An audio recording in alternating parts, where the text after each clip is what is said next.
The ongoing crisis in Haiti just keeps getting worse. Violent gangs control much of the capital and the country, and the economy is reeling. And South Florida has a direct and personal connection to the desperation of Haitians getting on boats, duped by smugglers bound for Florida and possibly family.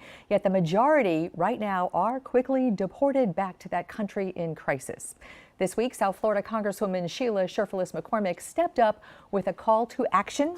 The Congresswoman, newly re-elected, joins us now live. Congresswoman, great to have you aboard this morning. Great to see you back, Congresswoman.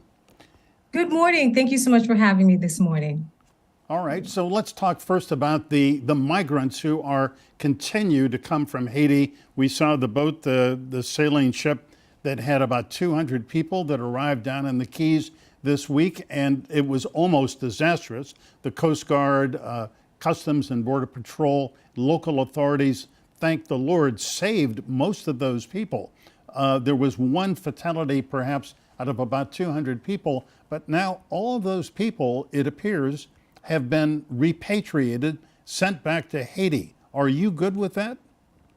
Not at all. What we're seeing right now is that we've been taking the affirmative steps to try and stabilize Haiti. The gangs have risen to a place where they took over a lot of the country. And so I'm happy that the international community, as well as Congress, is finally stepping up and trying to make sure we can end the blockade of fuel, which we recently did, and also the sanctions that we're imposing against people who are funding the gangs and the gang members themselves. And recently we saw sanctions on Haitian people who've been funding the gang who actually live in the United States. That was a huge step, and Canada led that action, and it's a step in the right direction. We have to cut off the pipeline of finances, ammunition, guns into Haiti, and then we could start really seeing the migration issue end. So right now we're dealing with a really tough problem with sending migrants back to Haiti in the middle of a disaster, but we're working as hard as we can to make sure we can have policies in place that actually help. So if you notice that TPS has been extended for Haitian people, which is a win, but we need a lot more to really deal with this issue.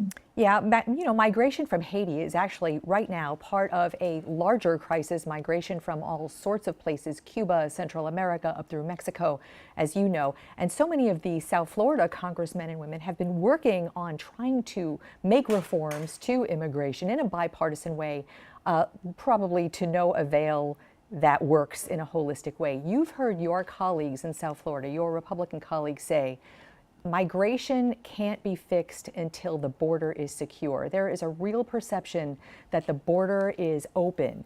We were there last year when 15,000 Haitians were at that border, lawfully looking for asylum, many of them adult men summarily deported. Do you see a discrepancy in treatment between different groups of migrants?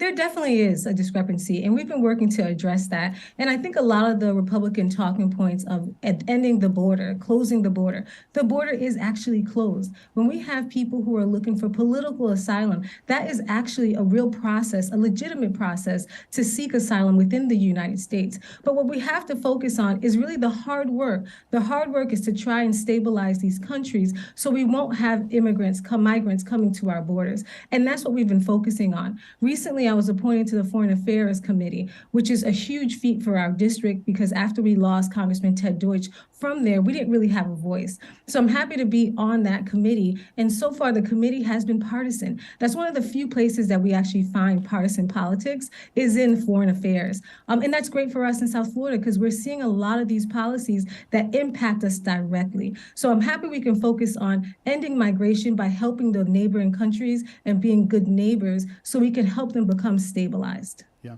Congresswoman, excuse me, as you well know, Haiti and the Dominican Republic share the island of Hispaniola, and this week in Santo Domingo in the DR, the United States Embassy issued a warning to Black American visitors, tourists, that maybe they should not go to Haiti because the Dominican Republic police were picking up anybody who they thought was a Haitian. So it's a dire situation. The DR says, no, this is not so. We're not mistreating people. What is your understanding of what's going on there? Well, exactly what you mentioned. We've noticed and we've gotten reports, several reports, that any African American or anyone from African descent who has Black skin basically has been targeted in the Dominican Republic, such as being stopped by immigration forces, being harassed. And so we've spoken excessively to the Dominican Republic and they're denying it. But every single day, we are actually getting videos of people being pulled off of mopeds, people being stopped in the street. And the one commonality they have is they have Black skin. And if we look at the history of Dominican Republic, they have a history of implementing policies that result in ethnic cleansing. And I find ourselves here again. In the 1930s, we saw the Parsley Massacre. As a Haitian American woman who has parents and family who actually came from the Dominican Republic during the Parsley Massacre, it's so reminiscent of that time period. And right now, when we see that Dominican Republic has a myriad of immigrants from Asian to Latin American to just everyone, even European, but to be targeting every Black person in the country to the place where Black people from all across the world can no longer feel comfortable residing or even being a tourist in Dominican Republic, that's when the international community and Congress has to step up. And I'm proud that we did step up and make sure that we do not allow modern day ethnic cleansing to go on, especially when it's being so blatant. Congresswoman, these school people who are not really watching or have a day-to-day working knowledge of what is happening, the gangs that are controlling now, last I saw a figure, 60% of Port-au-Prince and the ports in Haiti, and making life so unbearable. Who is funding them here? Who is sending them weapons? Weapons are not manufactured in Haiti. And what do they want? What is, besides power, obviously, what is the end game that all of this is happening with such consequence to South Florida? Well, at the end of the regime, or when Maurice was actually killed and assassinated, there was a power vacuum that developed in Haiti, and the gangs were being normalized even while he was there. But once he was assassinated, they just expanded, and they started taking over different parts of Haiti. But the most important thing that we have to notice, as the gangs were taking part in taking over Haiti, they were creating so many travesties when it comes to human rights, raping women, taking over neighborhoods, killing people, and the government really wasn't doing anything. Right now, we have a de facto president in Haiti, and we've been working with Dr. Ariel Henry trying to get some relief, but it really wasn't working. And that's when the United States started asking Haiti, what is it that you need? And the international community. We've been able to provide them, along with Canada, different truckers and military grade weapons so the Haitian police can fight the gangs. And that has been working. If you've noticed in the past months, we had issues even in Haiti where we had the human rights crisis, where it was the gangs, but also we had a blockade when it came to gas and fuel.